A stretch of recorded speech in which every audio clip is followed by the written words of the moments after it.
Welcome back to Ben's Book Club. Today we are diving into the book, The Warren Buffett Way. Now, most people look at Warren Buffett and just assume he is some sort of stock market wizard, right? They figure he relies on complex mathematical algorithms, secret insider knowledge, or maybe a crystal ball to build his long-term wealth.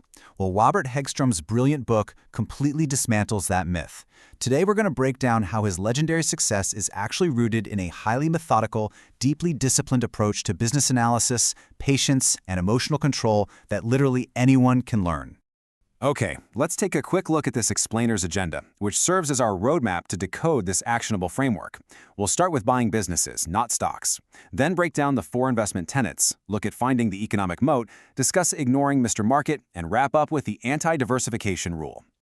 Kicking things off with Section 1, buying businesses, not stocks. This is the core philosophy. To really get this, we've got to completely shift our mindset. Think about the typical stock picker. They're usually chasing short-term price jumps, obsessing over daily ticker charts, and just sweating over every red and green arrow on their screen. But Buffett? He's a business buyer. He treats a single share of stock exactly the same way he'd treat buying the local dry cleaner down the street. He isn't looking for a quick lottery ticket. He is acquiring fractional ownership in a real, lasting company. And when you approach investing like a business buyer, you care about the company's long-term operating history, not what the share price did at 2 o'clock yesterday afternoon. Moving right along to Section 2, the 4 investment tenets, basically the ultimate checklist.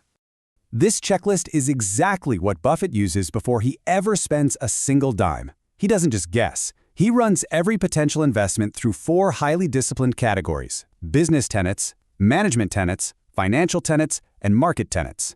This structured process is his secret weapon to filter out all that market noise and identify the massive, durable winners. Starting with the business tenets, the absolute first hurdle is a simple question. Is the business simple and understandable? Listen, if you cannot explain how a company actually makes its money in 2 simple sentences, you simply shouldn't buy it. This is exactly why Buffett famously avoided the 1990s dot-com bubble. He openly admitted he just didn't understand the underlying economics of those early tech companies. People laughed at him while the market soared, but he stayed firmly inside his circle of competence. And you know what? When the bubble eventually burst, his logic proved incredibly sound. Now for the management tenets, we're looking closely at the people steering the ship. We want CEOs who act like true owners, not just temporary managers chasing a quarterly bonus. We evaluate them on rationality, meaning are they incredibly smart with how they allocate capital? We also look for candor. We want leaders who are brutally honest with shareholders when things go wrong instead of burying bad news in some tiny footnote. And crucially, they have to resist the institutional imperative, which is that dangerous urge to mindlessly copy the herd behavior of every other CEO in their industry. All right, shifting gears to the financial tenets. A lot of investors fall into a major trap here. Wall Street loves to obsess over earnings per share, or EPS. Well, Buffett ignores it. Why? Because EPS can be easily manipulated through accounting tricks and stock buybacks. Instead, he focuses heavily on return on equity, or ROE. He wants to see exactly how efficiently management actually generates raw profit from the money shareholders have given them. It's just a much purer, clearer metric of financial strength. He also sticks strictly to what Hagstrom calls the $1 rule. It works like this. For every single dollar of retained earnings a company keeps, meaning money they don't pay out as a dividend, they absolutely must create at least $1 of market value. If a company keeps $1 of profit and fails to translate that into at least $1 of value, they are actively destroying wealth, and Buffett walks away. Finally, under the market tenets, we get to the core of valuation. Price is what you pay. Value is what you get. You calculate the intrinsic value of a business based on its future cash flows, and you only buy when the market offers a massive discount. This is your margin of safety. It's like calculating that a business is worth exactly $100 a share, but patiently waiting until you can buy it for $70. That $30 gap? That's your built-in insurance policy against permanent loss if your initial math happens to be slightly off. That brings us to Section 3, finding the economic moat, or defending the castle. Buffett visualizes a company's competitive advantage like a beautiful, highly profitable castle. And naturally, every competitor out there wants to storm it.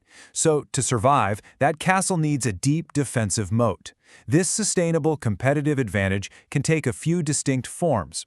It could be incredible brand loyalty that gives you undeniable pricing power. Think of Coca-Cola or Apple.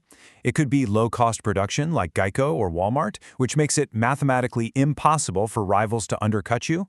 Or it could be high switching costs like Microsoft, where it's just way too difficult and expensive for a customer to leave. If a business lacks this defensive moat, Buffett simply won't touch it. Up next is Section 4, Ignoring Mr. Market. This is all about the psychology of investing.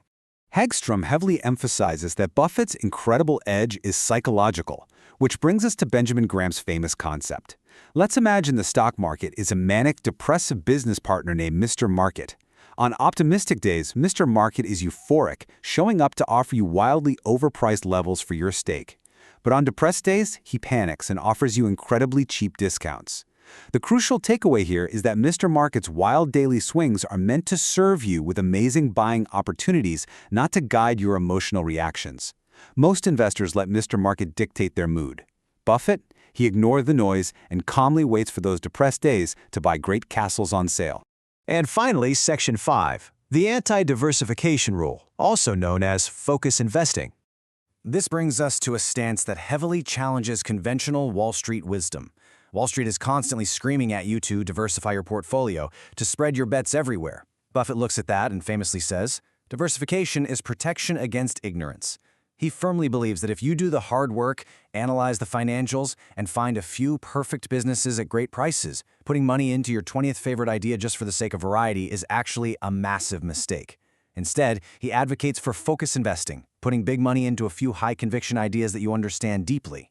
Now, you might naturally wonder if this slow, calculated method of analyzing intrinsic value even survives today. In the fast-paced era of artificial intelligence and rapid market shifts, is buying and holding forever still viable?